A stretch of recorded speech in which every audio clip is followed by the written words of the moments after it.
Sa mga kapobre, may buntag, may pudto, may hapon, basta makalitan na ng medyo mga kapobre. Nalit ang mga kapobre. Berting kusugas sa ulan.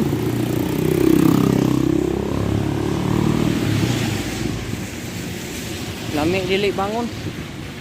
Okay ko maligo kay tugnaw. Nakakuha na eh. Ayun, yundang na siya. Ay, padalhan ko misis og payong. Kapayong-payong tagmuan. Lami unta dili jote. Jote na ta kay atong kwarta. Kay kapatid binlod. Kay uglit mga kapobre. Bot pila na di na maihap. Buat na sa ilang kuha na ni hukom. Hukom sa taga-opisina.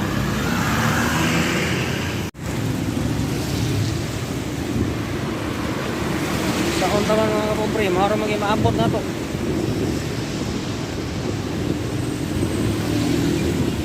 Mahara maging maabot na to paningkamot ning paglakaw.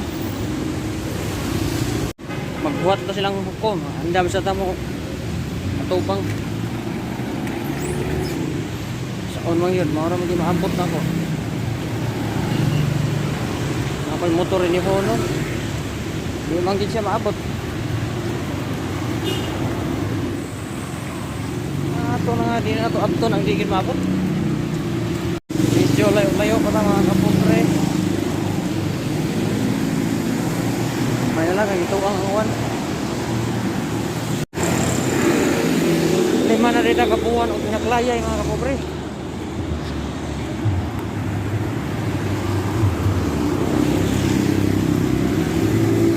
Lima na kapuan.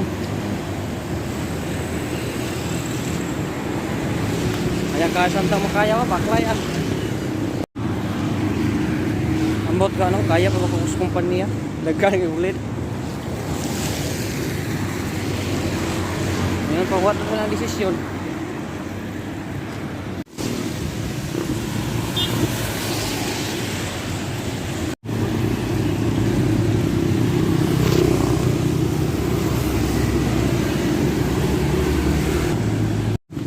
Dul-dul na ito mga kapobre. Dul-dul na ito sa itong trabahoan.